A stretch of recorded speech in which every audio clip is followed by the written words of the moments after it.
Senior Vice President of Tilson Homes and part of the fourth generation of the Tilson family. Very excited to be joined by Dawn Dantzler, Director of Marketing. Say hello, Dawn. Hi, everybody. So Dawn is here, as always, to help moderate the chat. And we have a really good one lined up for y'all today. We kind of went back into the archives a little bit and some of Tilson Homes information that people have been requesting. We're like, I think we've kind of got a presentation that we've covered on that before, but obviously it's time to do it again in a little bit new way. So we are going to talk a little bit about choosing the right custom builder. Are there multiple custom builders, Dawn? Is that what you're saying? I personally haven't heard of any others, but people tell me that there are, so we figured we better talk about it. We hear that there are other custom builders out there, and so perhaps in other states or other parts of the country. Maybe. But anyway, because there are, and you as our good loyal audience have options, we feel it's only fair that we arm you with the best information possible when you're going to choose a custom builder. Because the reality is we don't build every single home that's built in Texas. There's a lot of houses built in Texas every year, and we build a handful of them. So regardless of who you're going to use as a custom builder, obviously, we'd love for you to give us the opportunity, but regardless of who you use, this information is going to be useful to you because these are questions you're going to want to ask, right, Dawn?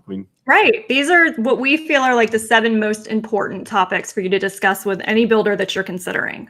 So we're going to talk a little bit through what's entailed each of those topics and, a little bit obviously about us and how we do it, just because we know most of you are considering us. We want to clarify those issues, but it's really just, want to educate everybody about what to be thinking about when you're looking for a builder.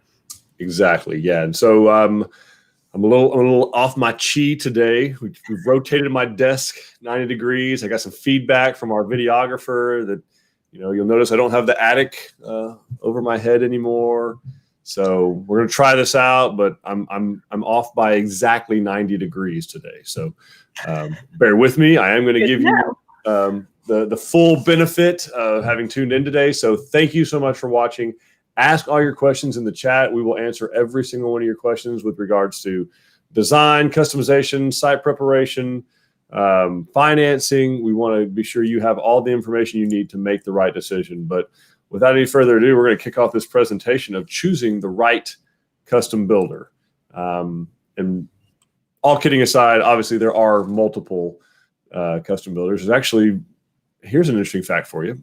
There is no licensing in the state of Texas to become a home builder. Did you know that, Dawn? Dawn, of course, knew that. That is terrifying.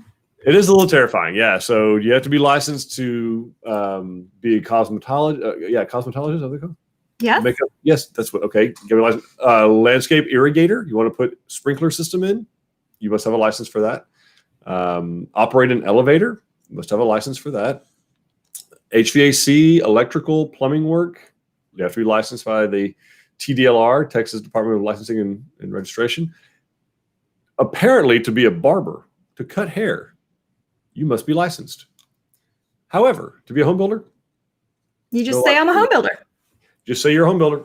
So, because that's the case, there's some information you really need to know, folks. And we're going to give you all that information today. So you do want to choose the right custom builder for what you're trying to do. And there are different types. There are some really, really high-end, full custom, cost plus. We're building a $6 million house on Lake LBJ, and that is a different process than what most custom builders do. And there is a right custom builder for that as well. So what are we talking about in our frame through the lens today that we're looking at is kind of that, obviously rural Texas, $200,000 to $600,000 range, being built on your own land that you already own, because that's what we know the most about. So a little bit more about, obviously, who we are, what we do. We are Tilson Homes, of course. We have almost a century of tradition. We are the most experienced rural builder in the state of Texas. We've built tens of thousands of homes, founded in 1932. So we went through the Great Depression. We went through World War II. We watched them land on the moon. We went through the oil embargo of the 70s, the real estate and oil crisis of the 1980s, dot-com bubbles, September 11th, Great Recession, and whatever's happening in 2020, we're in that too. So all that to say, we know how to navigate through interesting times, and so we hope you can rely on us for some reasonable information. But again, ask your questions in the chat. Here's some things that we believe. Dawn did a great job coming up with these concisely. Here's the 7 things you need to consider when you're thinking about choosing someone to build a home on your land, particularly here in Texas, because again, this, the licensing is not there. It used to be. There was a short time where there was, but that went away. So first is trust and integrity, obviously reputation, experience, pricing, financing. And we're going to go into details on every one of these, but the home designs and their flexibility, how customizable is the builder, what kind of materials are they using, are there inspections? Because most of our customers are building out in a county, an unincorporated area. So there a lot of times aren't formal inspections done by the county or the area in which they're building. And then finally, what happens after all the dust settles and you close and you move in and you leave the title company? How's the home taken care of after that? So let's get straight into trust and integrity. I know this may seem like a kind of a nebulous one to try and lay a finger on, but you're building this home out in the middle of nowhere in most cases, or out in a rural area, and it's a process. There's nothing there yet. It's going to take a while. So if you're sitting down with somebody and you kind of have just a weird, uneasy feeling about you're not really feeling what they're saying, or and I don't care, guys, if this is building a house, planning a retirement, buying a car, interviewing a financial advisor, interviewing for a job. If you're sitting there across from the other person and you're getting this kind of weird, uneasy feeling, it's probably not going to get better. Okay. It's only going to get more stressful. There are more decisions to make particularly if the person doesn't have a process down very, very well. So the most important thing, overarching all of these other principles, are going to be, do you trust the person that you're doing business with? Because if you don't trust them, you're going to just worry yourself to death. Every time they tell you something, you're going to want to double check or triple check on it. You're not going to feel like they're going to do what they say they're going to do. And if that's the case, there's really no reason to proceed. There's all the rest of the check boxes do not matter. So yeah, you're going to be together for a long time. So make sure it's somebody you feel good about. And by the way, not just the build, right? I mean, you've got obviously the sale, the design, the actual construction, and then warranty, right? I mean, yeah, you're together for a very, very long time. So first and foremost, trust and integrity. If they make it over that hurdle, you feel like you can trust them, you feel like they do what they say they're going to do, then the next one would be reputation and experience. So how long have they been around? And specifically, number of homes built is one thing, but specifically in your area. So, just because they've built 20 or 50 or 100 houses in some area, but you may be building 50, 60, 80 miles from there, have they built any homes in that area? And if so, can you visit with any of those folks? Is it a production builder who's kind of dabbling in on your land? We see that not infrequently, that, oh yeah, we're going to go do this one out here. Ladies and gentlemen, it is a totally different process, building a home on the builder's lot versus building a home on your own lot that you own. So you don't want to be working with somebody who's trying to figure that out. Quality of the homes built, can you walk through them? Do they have models they can take you through? Do they have, can you walk around the house? Can you open and close the doors and the cabinets? Can you see how they do their foundations based on where you're visiting them, or are they in just a storefront somewhere and you kind of see pictures or ideas of how it's done, or maybe exterior finishes, but you're not seeing the actual foundation or the actual frame of the house. So something to consider. And then obviously, what's the reputation? What do you hear about them in the community? What do you hear from subcontractors? There's reviews, and those are sometimes reliable, sometimes not, but certainly worth exploring. And then finally, one of the most prized examples I like to have up is pricing methodology. So how do they price their homes? So I wanted to tackle this early on, and that is price per square foot. So there's lots of ways to price a house, and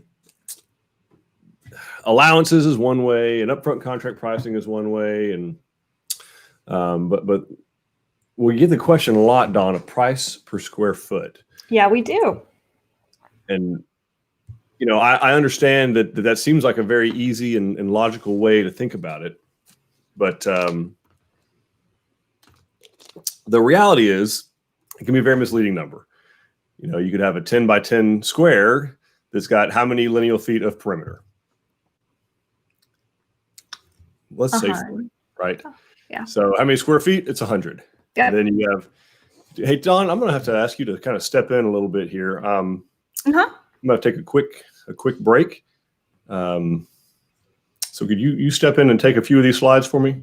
Sure, please? absolutely. Okay. So what Eric was saying is, looking at these two squares, you've really got equal numbers of square feet happening here.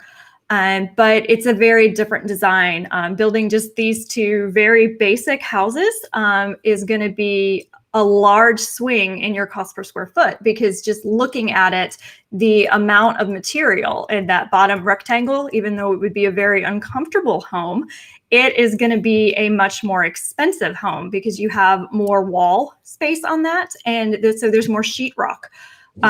There's more, so there's just more of that happening in the space. So it's going to cost you a little bit more, even though it's the same amount of square feet. So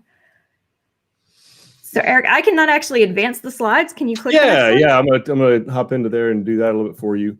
Okay. But as Dawn said, you're talking about, you got some, obviously we're not even talking about light fixtures, plumbing fixtures, cabinets, countertops, any of that kind of stuff. We're simply talking, man hours, and clearly there's 2.5 times more in all else equal, if they're using the same cabinets, countertops, plumbing fixtures, light fixtures. And so, the price per square foot is a very, very misleading way to shop a house. So I would caution anyone against trying to use that. It goes back to what she was saying, how much the car costs per pound, how much does a cheeseburger cost per ounce, all those kinds of things. So moving on, we got some examples here. We do. So these are two homes that are the same number of square feet that we're going to show you, just to kind of talk a little bit more and bring it back into the way that houses look. This home is just one we found online, crediting it to, who we found it with. This is not a Tilson home, clearly. It's someone else's, and we just found it because we wanted to show you guys an example of actual houses.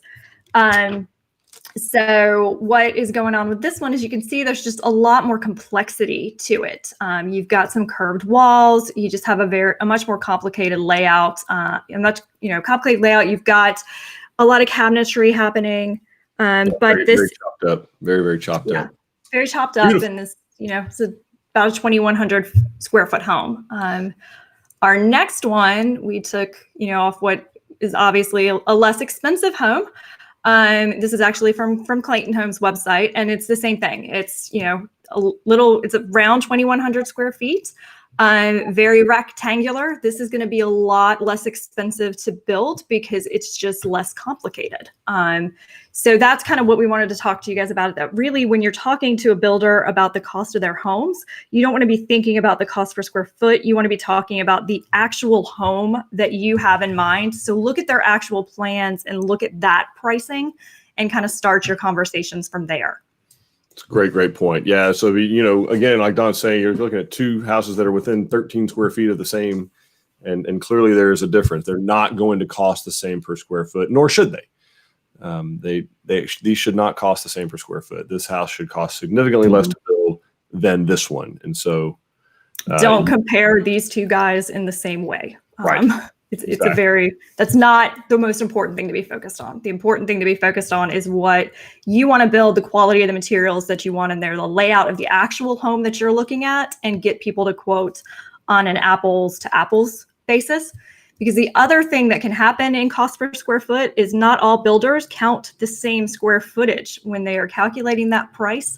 Some builders look at just livable space. So that's your air conditioned interior space that you're actually going to be using. But some builders, when they're giving you a cost per square foot, are looking at the full foundation.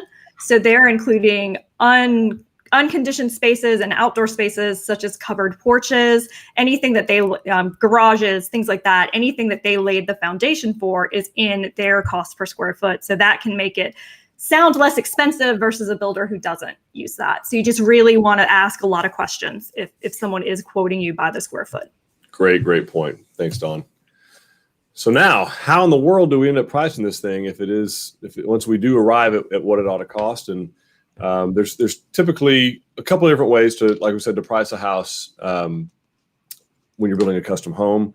The one way is cost plus. So, and that's a very, while it's a very transparent way to build a home and know the price of every single item, sometimes it's a little overwhelming because there's things going on that you're not familiar with, don't know what to look for, don't know what things should cost, like how much should a porta can cost, how much should a dumpster cost, things that ordinary person can't find out or isn't really interested in knowing. And then but you and the contractor agreed that he's just going to add a certain percentage of margin on top of that, whatever the cost is, doesn't matter. And he shares the cost of everything with you, and you just pay that plus a premium, almost like an override or a tip. And that's for his time and attention and oversight and things like that. So, and this is not a typical way to build a home. Like we said, this is a very, very high end, extremely expensive, extremely detailed custom home, truly, multi-million-dollar home. This is actually a very, very normal way to do that. But not really best for most people who don't have really, really, really deep pockets and just mountains of money to throw at a project. I mean, this is the kind of thing where the stone gets up on the house and the person decides, I don't really like the way that stone looks, tear it all off and start over again. The builder's going to say, I'll just buy new stone. It's fine. That's right. No problem. You're going to pay for that stone they put up the first time, and you're going to pay for it to have it torn off, and you're going to pay for it to put up the second time, whatever his cost is, plus whatever agreed upon percentage. So that's one that we really don't want to go down for most folks. The second one has to do with allowances, and that typically involves cost overruns. So a lot of custom builders work on allowances. Hey, you've got a $11,000 countertop allowance and a $5,000 plumbing fixture allowance and a $3,000 cabinet allowance or something. But again, most folks don't really know what things ought to cost, so you can get misled down a road like that. And then they have these cost overruns in the contract that'll say, oh, by the way, if it costs us 15% more than what we've agreed to in this price to get the framing done between now and when we actually do it, you pay that. You can pay up to that 15% of that difference, Mr. Customer. So this could be a really dangerous one. You want to read very carefully in a contractor's agreement to see if there are any type of cost overruns, because what you're agreeing to when you sign that is they can go back to you for whatever costs them more money up to whatever agreed upon percentages in that cost overrun clause. And they're usually between 10 and 20%. So, and guys, this is not something I would never recommend you agree to it, but I definitely would not recommend that you agree to that right now. We are in a market situation where costs on things are changing left and right. And if you are in a contract with somebody that includes that cost overrun language, you are the one assuming the risk of any increases in cost in labor and materials, things that you have absolutely no control over. You're agreeing, hey, if it's more than you think it's going to be right here on this moment, because an allowance is a fancy word for estimate. What I'm guessing it's going to cost, if it goes over, the customer is now the one that's responsible for that. So you're assuming all that risk. Great point. Be very careful. So then finally, the way we do it is a true fixed price, so an upfront contract price. In other words, before we ever start construction, the customer is going to know down to the dollar exactly how much this house is going to cost them before we ever drive a nail. We will have an appraisal done up front. You're going to by this time we'd have the soil test completed. We have the engineer foundation design done. Any kind of bids that are associated with that. All of that is set and put into play. You've chosen all of your color selections. A lot of folks ask us, well, why do I need to pick my colors before you ever even, why am I picking the color for my backsplash and my grout in my half bath? You haven't even poured concrete yet. And the reason is we don't want to have to be going back to you every 6 weeks trying to sending you all over on a wild goose chase, chasing stuff down. We'd much rather have all those things done, selected, put into a nice, pretty package of work orders and purchase orders. That way you can enjoy the construction process. We can give a fully completed file to a building superintendent, and he can just sit there on a schedule and boom, boom, boom, boom, boom, order everything out. So this is the way that we do it. There are other builders who do it this way, but the true fixed contract price with the desktop pricing that pretty exclusive to us. You'll have all that pricing before you ever walk out the door. So that's what we highly recommend for most folks who are building a custom home, is that true fixed price. Now that there's a price agreed upon, how are we going to pay for it? So if you're going to be paying cash, you can kind of sit tight for the next two slides. It's doesn't pertain as much to you, except from a financial security standpoint. So construction loan programs. This is not what we do, just so we're all clear, but you need to know about it. Disclaimer, not the Tilson way. That's right. This is how every other custom builder in Texas builds homes on your land. And quite frankly, how many commercial buildings get built as well, but they're done with a construction loan. And you'll hear them referred to in kind of one of three ways, which is interim financing, construction loan, or sometimes you'll hear a draw schedule. They all three kind of mean the same thing. They all three mean that the builder, whoever you're hiring, needs you, the buyer, the landowner, to borrow the funds on their behalf to build the home. So like to buy the concrete, to buy the lumber, to buy the sheetrock, to buy the HVAC, to pay the framer, to pay the roofer, to pay the sheetrocker, to pay the painter. They don't have the money in their bank account to do that. So you are borrowing the money. You'll hear this sometimes as a one-time close. You'll hear this referred to as a, like I said, construction loan or interim loan, interest-only loan. But really what's happening is the builder's telling you, I don't have the financial wherewithal to build this home and get paid afterwards. I need you to go to some type of bank or lending institution and borrow the funds to build the home. So they're going to ask for draws. So, okay, we need 30% of it up front so we can do the slab and the frame. And so you're going to immediately take that money out. And the minute you draw on that money, the interest taximeter, so to speak, starts turning. And that's usually the moment that you sign a contract, not when construction begins. That's correct. Yeah. Typically construction doesn't begin for about 30 to 60 days after you close on a construction loan. So that's and how long do construction loans last, Dawn? As long as it takes, Eric. It's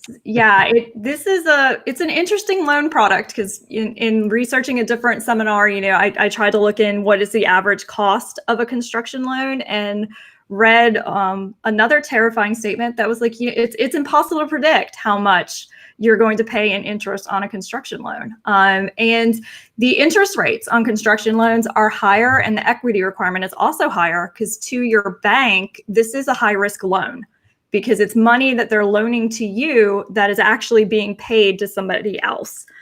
So you're looking at the time we put this together, it was a 6 to 10% interest rate. I'm not sure what has gone on with those. It's a little lower than that. It is in full disclosure. It's closer to 4.5 to 6%. Okay. Right now. Now that's today. Those rates typically can fluctuate. They're usually based on the LIBOR. And they are usually, whatever the prime rate or the LIBOR rate is, plus 2 or 3%. So in other words, during the life of the construction loan, let's say 12 to 18 months, that rate can actually go up. So you're paying interest on the money that you're drawing. So obviously your monthly payment goes up every month because you're drawing more and more and more money on that loan.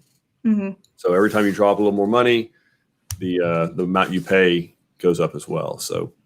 And a lot of them, they do require the interest-only payments during construction. And if they're not requiring interest-only payments during construction, that interest is accruing and it will be paid at final.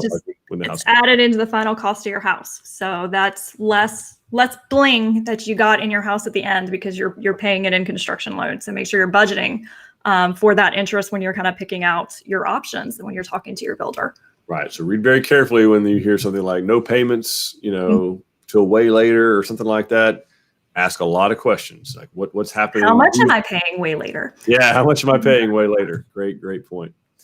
Now, how do we do it? Okay, well, we're we're savers, right? We talked about, we started out in the Great Depression. We've been through the World War II and the landing on the moon and oil and real estate crashes and September 11th and all kinds of booms and busts. And we figured out pretty quick that, hey, you need to save your money for a rainy day, because a rainy day is coming.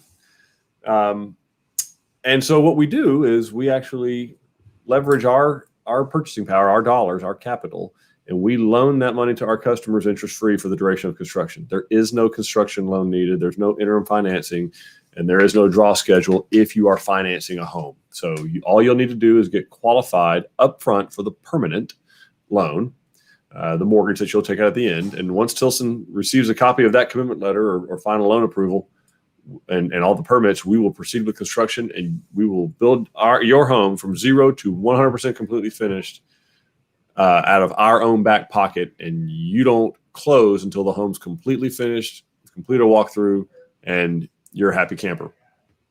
And that obviously saves thousands of dollars, right? Which is a great deal. It cuts an entire party out of the process, the lender. And it also gives you this peace of mind knowing that, okay, well, the builder I'm working with they have the financial wherewithal to build this entire home and not get paid a dime until it's finished. And that says a lot. You don't want to roll into a situation where you might actually have a higher net worth than your builder.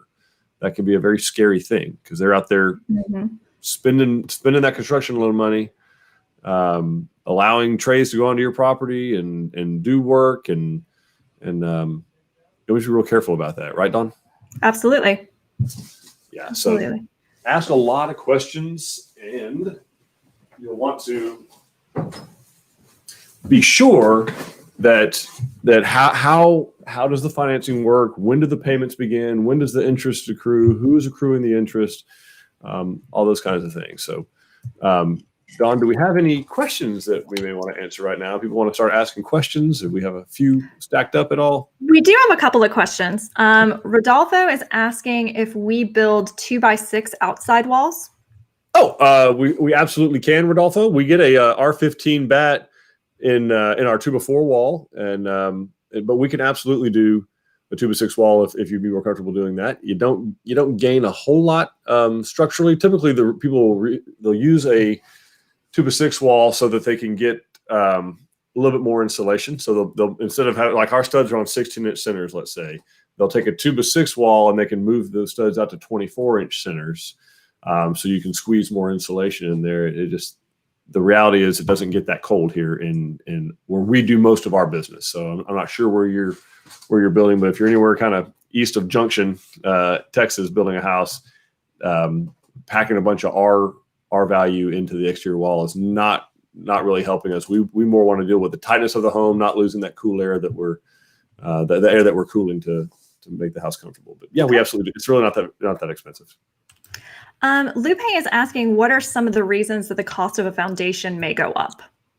Great question, Lupe. So traditionally, it's probably the number one that would make a foundation be a little bit more would be an extreme out of level. I mean, we build all over the state of Texas and have for almost 100 years. So we have done it kind of county specific, how much out of level we put in the price of every home. But that's one reason. Another reason could be if the engineer, if they don't have the highest degree of confidence in the soil type. So we go out there, we do a geotechnical investigation, which we're going to talk about here in a second, and it comes back and says, hey, this soil has a really high, what they call a plasticity index, which is just a fancy word for it can move a lot. It has a high propensity to move, given excess moisture or excess drought. And in a case like that, they may say, okay, well, we want, instead of 10-inch wide beams, we want 12-inch wide beams. And instead of 30 inches tall, we want 36 or 42 inches tall. So those kinds of things. I mean, what we've done is we have obviously years and years of data. So we went and designed the foundations per county based on how like 85% of the homes were done. That way we're not overcharging people who don't need the stuff. And then the ones that really have soil that needs a little more TLC, the engineer will dictate that and we go back. But those are typically the most frequent of anything that would happen, Lupe. Great question. Okay, that makes sense.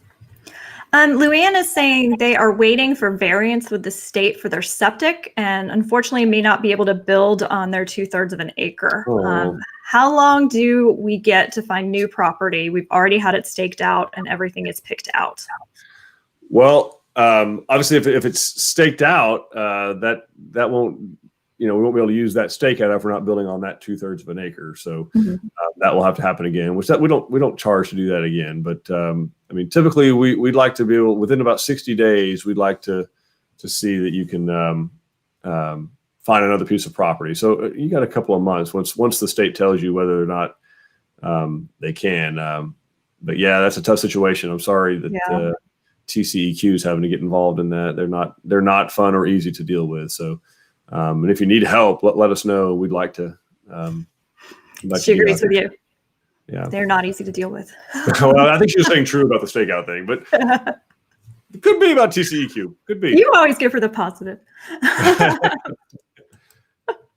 Cool. And Rodolfo says that he is in Peach Creek. He was asking about the walls. I mean, yeah, we can do 2x6 walls if you want to. You're not really gaining that much from an insulation value standpoint. Okay. But yeah, by the time we do a 2x4 wall that's fully wrapped in 7/16 OSB, that house is not going anywhere. Okay. And Lupe, he was asking about foundation. She's in Brazos County, if that makes any difference. Oh, yeah, Brazos, yeah. We don't see a whole lot of foundation upgrades there, but again, if you do, it's typically an out-of-level kind of deal. Okay. And this is Luann's opinion on her current state struggles. That sounds about right. And then Michael is asking, what AC units do we recommend or use in our homes? Well, I know Mr. Greathouse here, and he gets very concerned about the AC being cold enough. So we want to be sure that we use Linux AC systems in our homes, Mr. Greathouse. So thanks for asking, and thanks for watching. We really appreciate it. Yes, absolutely. That is actually all the questions that we have right now. Good deal. Well, let's roll through and talk a little bit more about the next facet of what you should know about when considering custom builder, and that is home designs. So we recommend you just go to Google, type in new home plans, and just bring one. You bite your tongue. We think that's the best way to do it. No, that's a little overwhelming. That's going to be a little overwhelming for you. Please don't do that. Yeah, if you have ever done that, you'll find that real quick it's overwhelming in a hurry. I mean, obviously there's different designs that work well for different parts of the country. United States is a big, widely variable country, and Texas is just one state in it, and it's a big, widely variable state. So different designs are popular and or work better in different areas. So we have our own in-house design and drafting department.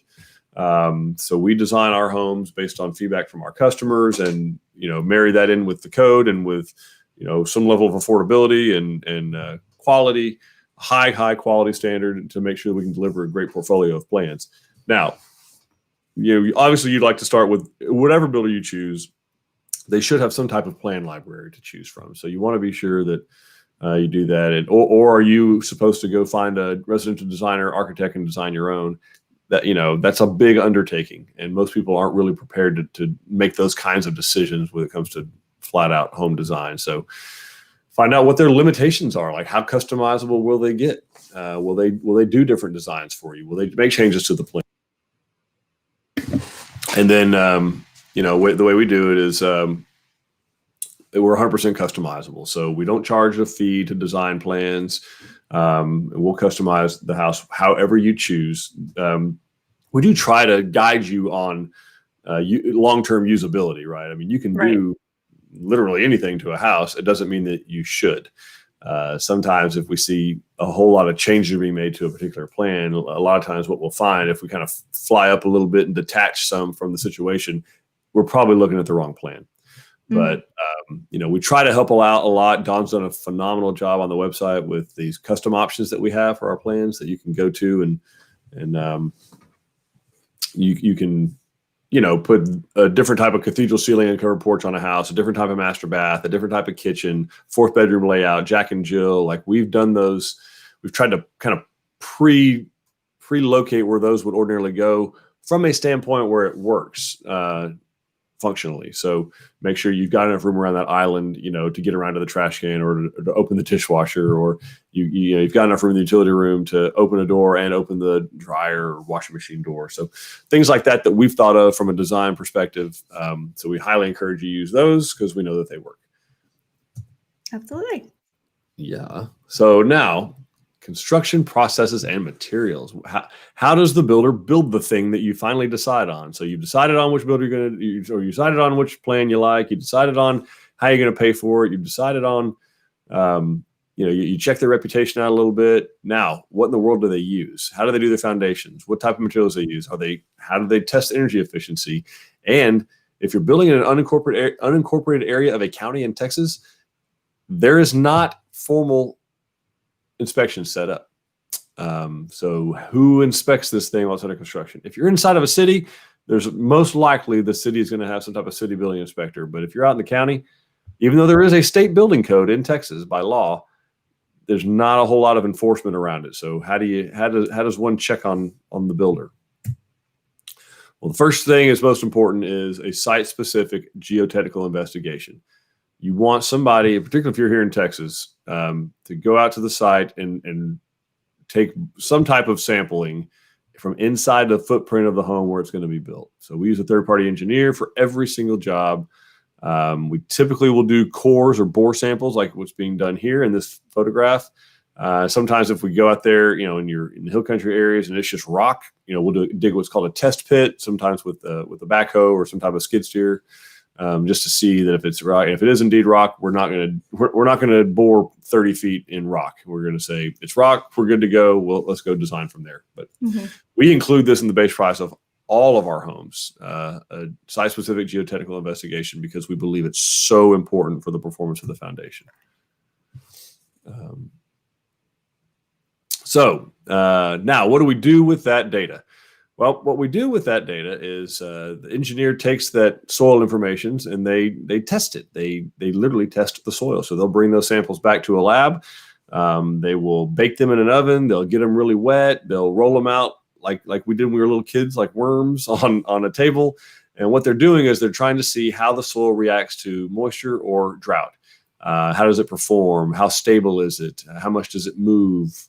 And then they give that data to an engineer, and that engineer designs the foundation specifically for your site, which is based on your geotechnical investigation. So you want it to perform in tune with the soil on which it's placed. So, and this is just kind of a sample of a classical post-tension foundation where we run cables through both directions. The engineer determines that cable spacing.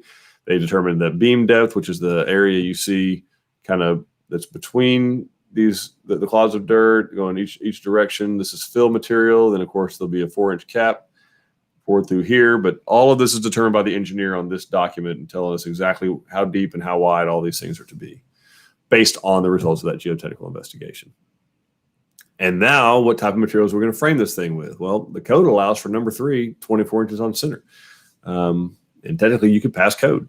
We're not comfortable with that. We really want it a little more stout than that. So we're going to use number 2 lumber throughout the home. We're going to do 16 inch on center on our walls, interior and exterior, and then 19.2 inches on center on our joists and rafters. And I know that sounds like a weird number, but if you look at a measuring tape, there is usually a little diamond or a red mark at the 19.2 inch spot, and that's exactly what it's for. Most of these, all of these, are done based on an 8-foot sheet of material.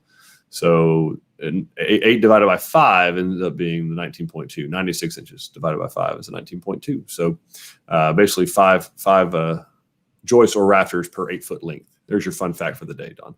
Yes. Now, this spacing, this 19.2 lets us get a little more of that insulation up in the attic, which is why we go with that. And because we're using number 2 lumber, we can actually do a little bit longer spans.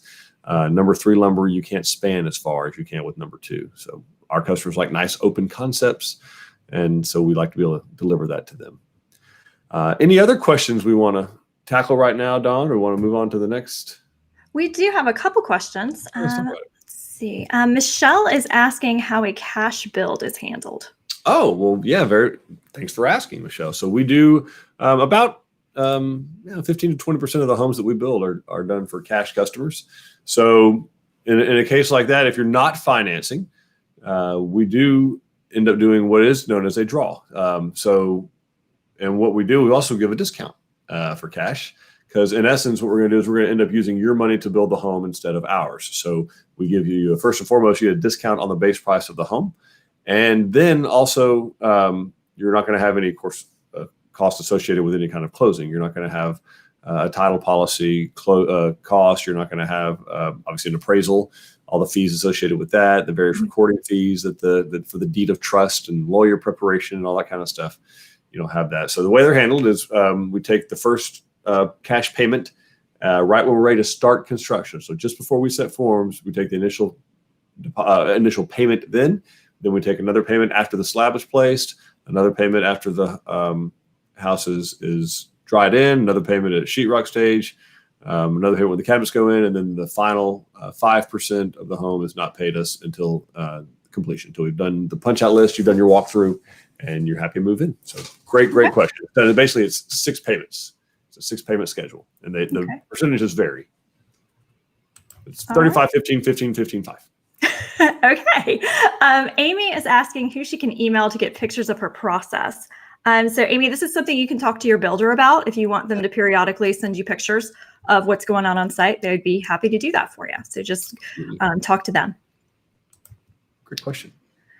Rebecca Nelson is asking about Energy Star standards, that a lot of builders are saying they build to Energy Star standards and instead of just saying energy efficient. So what is it that Tilson does, and how is that different from Energy Star? Great question, Rebecca. Thanks for asking. So that can mean a couple of things. So there is an actual Energy Star program. There is, where the home itself is certified as Energy Star. Most builders, when they say they build to Energy Star standards, what they're saying is they use items that are Energy Star rated.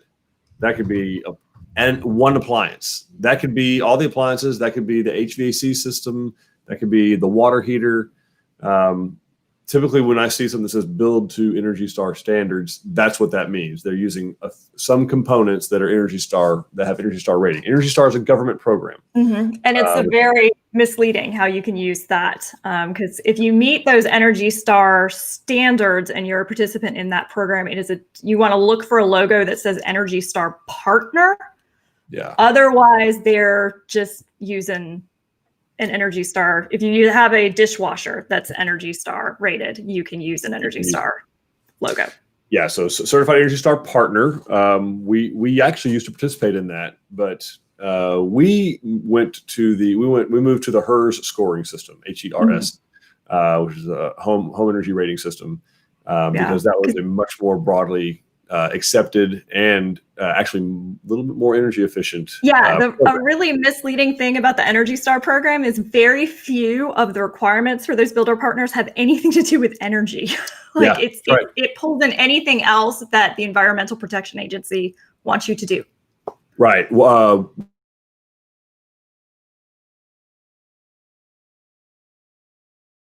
How much waste do you have on your site? Yeah. So a lot of the things that have actually, like you said, little to nothing to do with the actual performance. It's an interesting program. So we shifted over to a HERS program with a third-party energy rater that actually tests the tightness of the home. That's the most important thing. So what we do is better serve our customers than, again, we're not disparaging the Energy Star program. Something's better than nothing. Okay. Oh, absolutely. It's just to us, the people who are interested in Energy Star program, we all want to save the planet, but usually your major concern is how much is my electrical bill going to be? And the HERS score is a much better predictor of what your electrical bill is going to be. Perfect. Yeah. So anyway, the third-party energy rater looks at the plans before they ever go out, and then again researches them whenever. Hey, thanks a lot. Whenever the house actually built, they'll have the rater will go back out. They'll do the blow door test, duct blaster test all the systems on the house, and actually rate the home and how does it score. So great question, Rebecca. Very glad you asked that. Yes. Jabo is asking about the different grades and levels of OSB. Is that a thing? And if so, what grade level of OSB does Tilson use for our homes, and can plywood be used?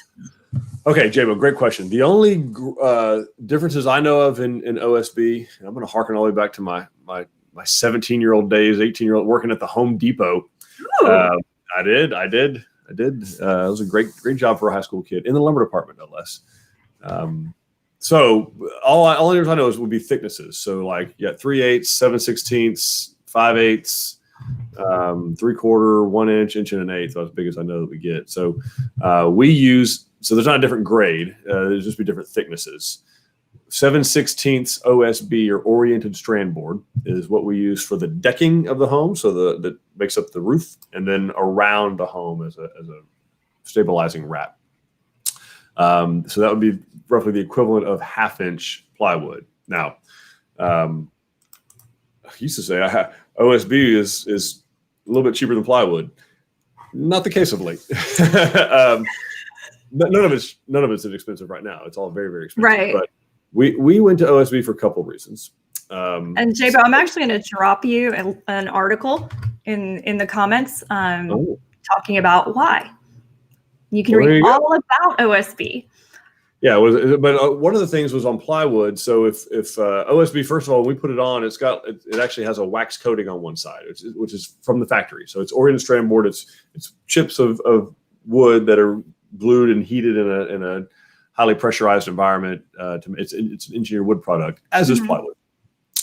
But it's got a wax coating on one side of it, which is really, really good in the event that when the roofers the framer puts the decking up there, and let's say maybe they don't get that rhino lining or the felt paper right on top of there right away, and you get a rain or two. Well, that wax coating, it's not meant to be out there forever, but it'll sustain a couple of rains on it and beat up and shed that water off. Plywood doesn't have that. So what we were finding sometimes is if, on the rare occasion that we weren't able to get the felt covered right away, you could come back later and plywood, the way plywood's made, you picture a spindle, like a baseball bat spinning, or in this case, a gigantic pine tree spinning on a spindle. They have a gigantic blade that comes into it and it peels off. You look at the end of a piece of wood, you got the rings on it. It peels off those layers, those rings. Lays them out flat, and it does them in different ways. So they're on 90 degree, depending on the thickness. Well, the wood wants to do one thing when it gets wet, and that is go back to its natural shape of being a round tree. So you got to where you could go drive up to a house and you could actually count, because it starts to pull the nails loose on the ends where it's trying to pull up because wood's strong. So we kind of got away from using plywood. It's a great product, nothing wrong with it. But the OSB was a little bit more forgiving when it came to some of the process of building in an outside environment. But plywood can be used, and there's probably a few places that still require plywood to be used. But as far as strength and structural stability goes, you're going to be good to go with 7/16 OSB or 1/2 inch CDX plywood. They're both fine. Okay. I guess I actually misunderstood Amy's question. She is asking, can she submit pictures of the process? Are you wanting to send them to me, Amy? I'm the one you would send them to. Send them to me.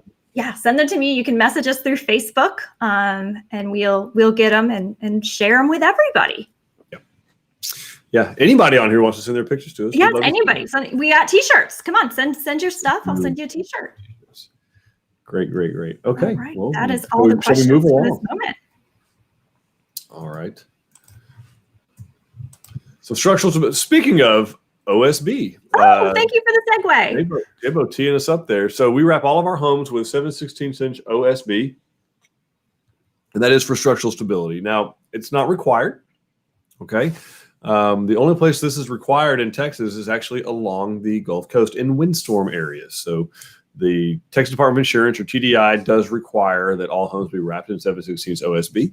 We think that's a really good deal. It keeps the house from what we call racking or kind of swaying back and forth. The frame itself is a skeleton of the house. So the OSB kind of gives that skeleton some muscles, if that helps with the that makes sense. Visual, particularly given we're up against Halloween clothes. So we're a skeleton. So most builders use OSB on the corners, and then they cut 1x4s or use 1x4 let-in bracing into the corners.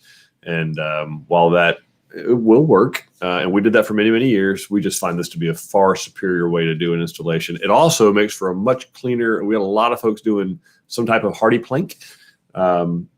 or board and bat hardy, this makes for a much smoother application when you get a nice hardy job on there on top of OSB, and it's a nice, you don't look down the side and kind of see a wavy surface, which you would if you just did the one before lead ends and didn't do the OSB. So for hardy and stucco, this is a much preferred. Stucco, you have to have it. There's no choice. But for hardy plank, it makes for a much cleaner installation. So, and then on top of that, we use a DuPont Tyvek house wrap, which also comes with a taping system.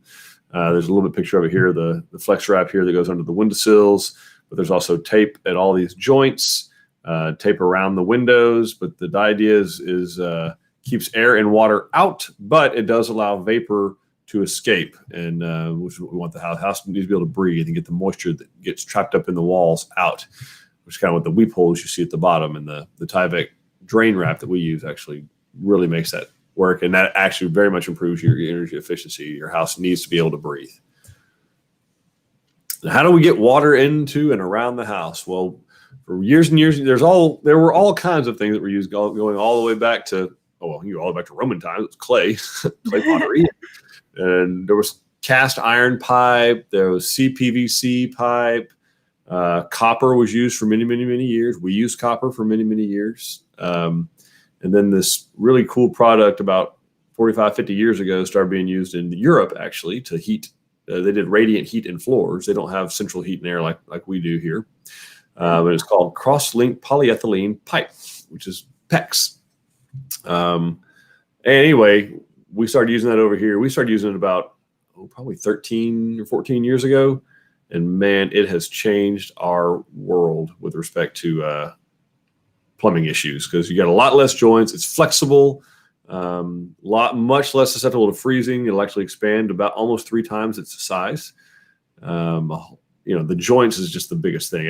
With copper, it doesn't really bend very well. If it does, it'll crimp or get a hole in it, or really not good to be running around on a job site. You could get stepped on, it gets run over. Well, the PEX piping is, compared to those two products, copper and CPVC, indestructible. It doesn't corrode, stands up much better to like well water, which a lot of our customers have. So we're big fans of the PEX water piping system. So we use that and think it's a far superior product. Cabinets, man, oh man. Now we're starting to kind of get to the stuff that matters a lot for folks on what it's going to look like. So raised panel, solid wood front cabinets. We use custom American-made cabinetry. In fact, we use Texas-made cabinetry. It's made here in the Lone Star State. All kinds of different styles, stains available. Lots of different cabinet little accessories and knickknacks and nooks. But complete full extension drawer glides in your kitchens. 42-inch tall upper cabinets if we use them, and then paint and booth finish for quality assurance. We get a lot of folks ask us they want painted cabinets when they're very popular, very beautiful. We really don't. You do not want to be painting your cabinets on a job site. That's kind of like doing surgery at your house. Okay, you want a clean environment. A paint booth is what you want, like you would see at a car dealership or a car repair place, where it's a sterile place. They HEPA filters. You're not gonna whereas a job site, you've got sawdust, you've got dirt, you've got bugs, you've got sheetrock dust. Oh yeah, you got all the dust, mud, all the dust floating around there, and then inevitably you spray that onto the cabinets, and anyway, as opposed to dust forever. And you have dust forever. Exactly. You get a nice textured finish on your cabinets if you try to do it on site. Anyway, we highly encourage you, and we may Facebook Live. Stay tuned for that. Yep. We might be doing that live from our cabinet company, so that'll be fun. Very much. So we use American-made vinyl windows. So windows are very important because that's why you bought the land, so you can look out onto it. So we use vinyl tilt sash windows, double pane glass, low E or low emissivity, which simply means it allows light to come in but bounces UV rays back out. So it keeps the heat and things that fade your furniture and things out of there. And actually, the windows we use have a limited lifetime warranty, which is really, really nice. Mm-hmm. And going back to Mr. Greathouse's question on our HVAC systems, so we use Linux. I think it's a great product. We use a software called Manual J. The company that we use does, and what that is just kind of in layman's terms, it runs a calculation on the home with a lot of data in it. So what direction your home faces, where it's being built, latitude and longitude, zip code, how high the ceilings are, what type of insulation's in the walls.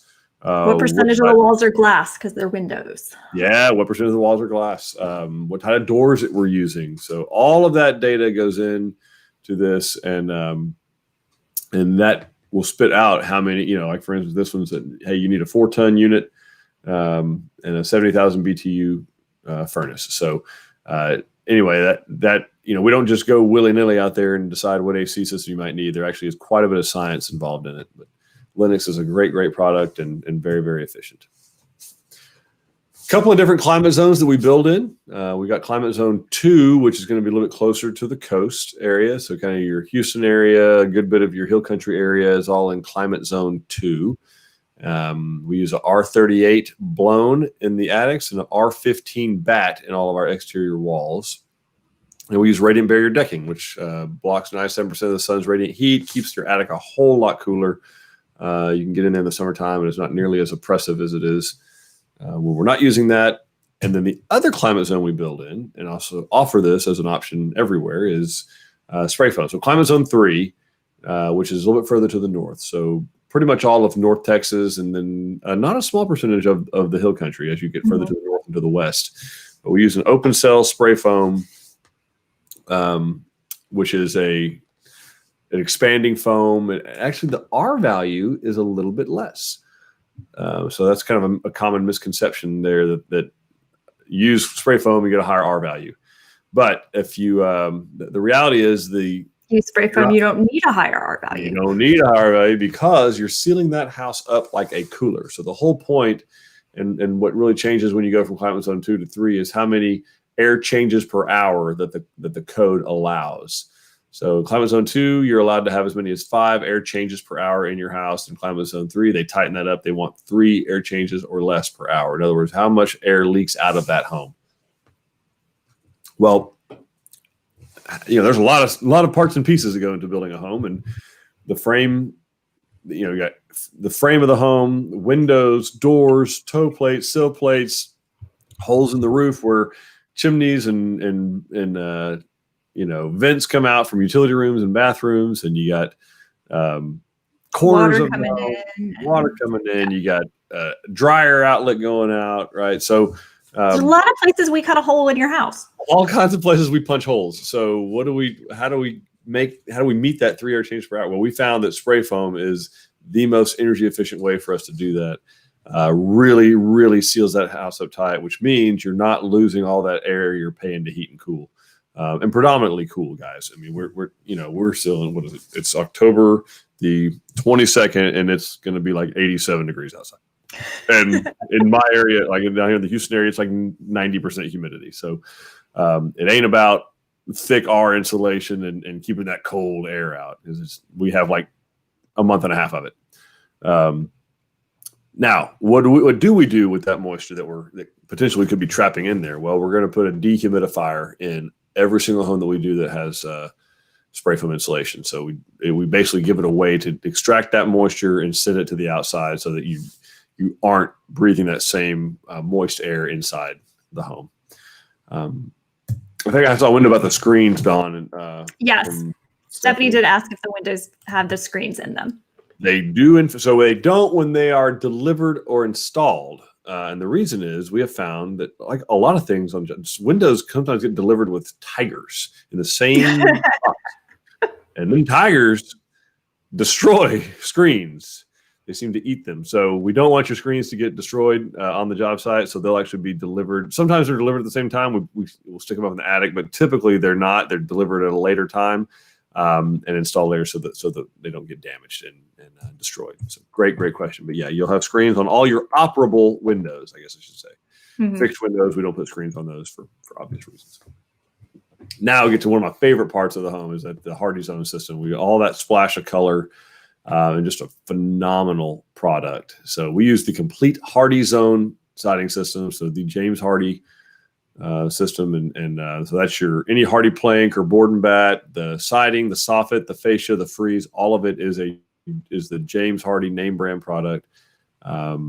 great quality, and you get the manufacturer's 30-year warranty because we're using the complete system. A lot of folks will just use maybe the hardy plank, and they'll use a different type of cornice or fascia, maybe cedar or something like that. But we use the complete system so that you have the peace of mind that it's good to go. It's cement fiberboard, and it's tough, super tough. And that qualifies you for the longer warranty. That's right. Yeah. If you only use one part, you only get like a 10-year warranty. Third-party inspections. Now, why in the world would we need to have third-party inspections? Or why would we want to inspect ourselves? Because we're not perfect, but we want your house to be as close to perfect as it can be. Yeah, we are human beings. We can make mistakes. So it is really important to have third-party inspections done. And like I said before, guys, there is a state building code, but there's not a really good enforcement or teeth to it from the state of Texas. So, and we all know what happens to rules that aren't enforced. They're not always followed. They're not rules. So we are the baked into the price of every single one of our homes is all the third-party inspections. We include that. We don't charge extra for them. It's for your peace of mind. It's for our quality control. We are going to make sure that your home is built to code throughout the process. And that there's third-party inspections for actual code items, which is your HVAC, electrical, plumbing, framing, all that kind of stuff. But we also have third-party inspections for all those energy requirements that we talked about earlier. So there's actually two separate third-party inspecting companies. One's got to do with energy, the other's got to do with actual building code things. And so we do have the home inspected at the various stages, but do find out from whatever builder you're going to use, hey, how's the accountability work? Who's inspecting this thing? Because in the unincorporated areas of Texas, there is no inspector from San Jacinto County, Montgomery County, Kendall County, Grayson County. It's not a thing. There's no such thing. So ask how that's handled and how that's resolved.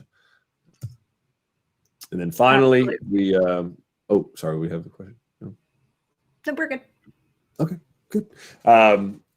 Warranty. So Tilson has its own warranty department. So you call a warranty number, and a Tilson employee answers the Tilson phone, and we send a Tilson employee out to a Tilson vehicle to fix your Tilson home.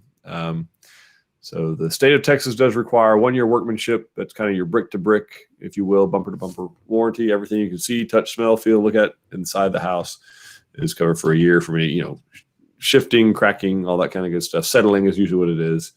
Little sheetrock cracks here and there. That's all covered for a year.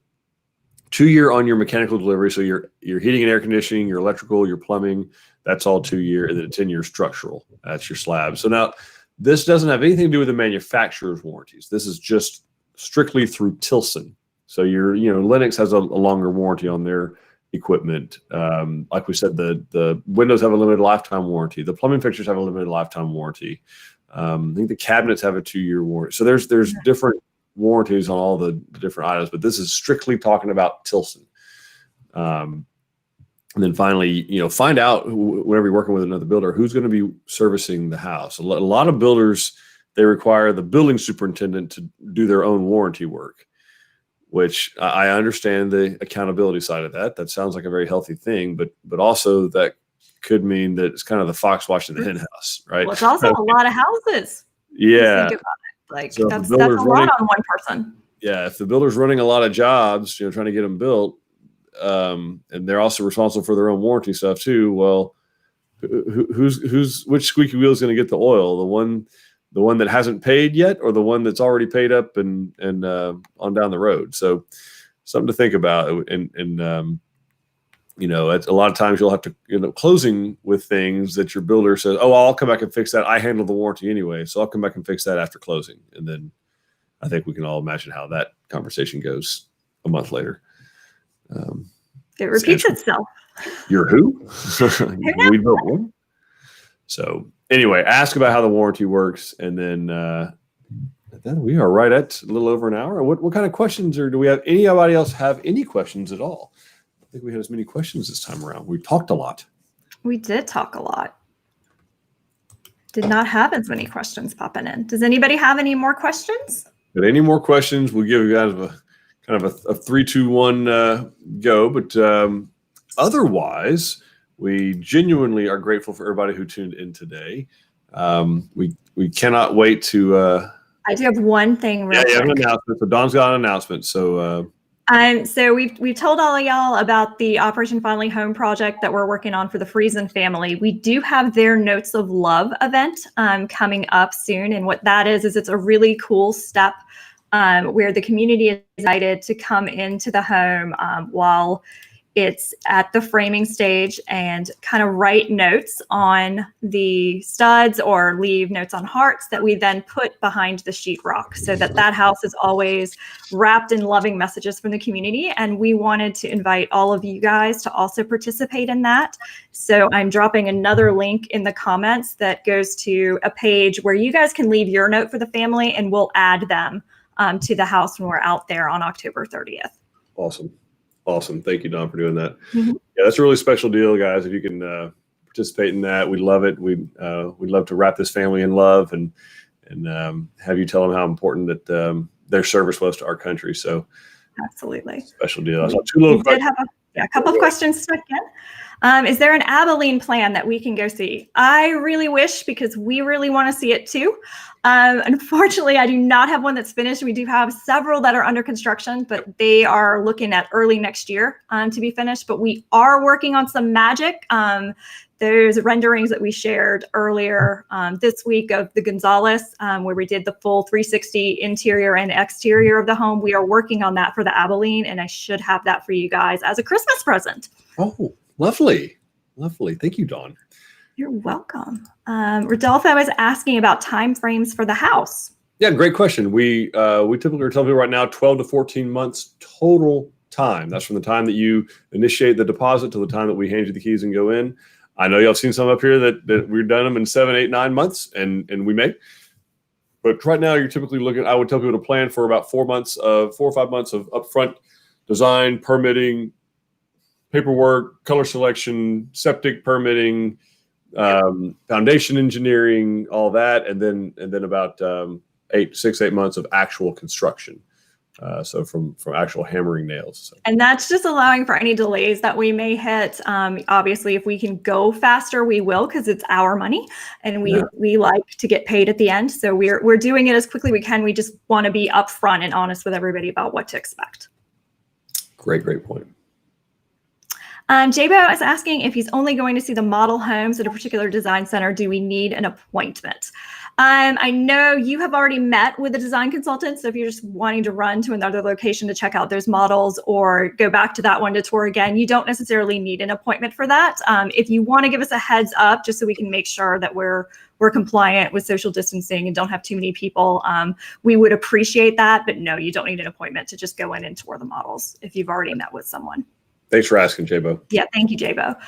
Linda is asking, do we do screened in back porches, and what does that cost if we do? Yeah, we do those. It is per plan, so we'd want to get you with a consultant and price it out on the porch of the plan that you're looking for, and how much of it we're talking about screening in. Some people screen in partial, some people screen the whole thing. So that's something that a consultant could very easily price out for you, Linda. Okay. Great. Nancy is asking if there's a Tampico model to see. So we do not have a Tampico, but we do have the plan. The original plan that the Tampico is based off of, the Marion, is in our Bryan location, and you can tour that model there. And we did also launch a virtual tour and renderings for the Tampico, so you can see what those insides look like. That's live on the website now. Yeah, you can walk all the way through it. You can take the furniture out if you want to see it with or without furniture. It's a pretty cool little tool. Yeah. Rendering House outdid themselves with that one. Yes, Jabo, yep, you are welcome. I'll let JC know you're going to go look at the other models in other places, and yeah, you're welcome to go do that. Rock and roll. That is it. Awesome. Well, thank you, Dawn, for doing this, and thanks for stepping in there. Yeah.